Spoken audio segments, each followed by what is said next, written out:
আর শখের মানুষকে বিয়ে করবে না বন্ধুরা, হ্যাঁ শখের মানুষকে বিয়ে করে সকালবেলা থেকে ঝাঁটা হাতে ঘর ঝাড় দিতে হ্যাঁ খুব বিয়ে করার শখ ছিল বাবা। আমরা যখন দেখতে গেছি মুখে হাসি কি ধরে না একবারে।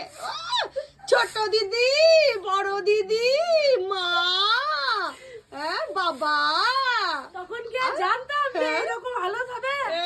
ফুটফুট ফুটফুট করছিল, কার ঘুরবো, আর করবি বিয়ে? বিয়ে আর করবি? দেখ কেমন লাগে, কর কাজ। তাতে আমার দিদির নাম দিয়েছিল বিক্রম বেতাল, গাড়িতে চেপেই থাকতাম, ঘুরে বেড়াতাম। ভেবেছিলাম যা যা বিক্রম যা, বাইকে চেপে ঘোর যা, কেমন মজা। চেপে আল্লাদিনের প্রতিভাতে নিয়ে ঘুরছি এই যে। তারপর আবার রুগী সেবা আছে, তারপর আবার ছেলেকে স্কুল পাঠানো, ছেলের টিফিন করা, বরের টিফিন আলাদা, ছেলের টিফিন, শাশুড়ির টিফিন আলাদা। কেমন লাগছে বল? দেখ কেমন লাগে, দেখ কেমন লাগে,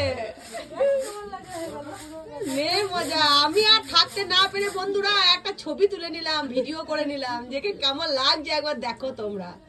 কি মজা। হ্যাঁ হ্যাঁ, ননদের তো ভালো লাগবে।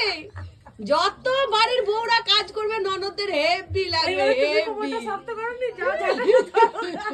আমি ভাই দরজা জানলা লাগিয়ে লুকিয়ে লুকিয়ে কাজ করবো, যেন আমার না কেউ ভিডিও করতে পারে।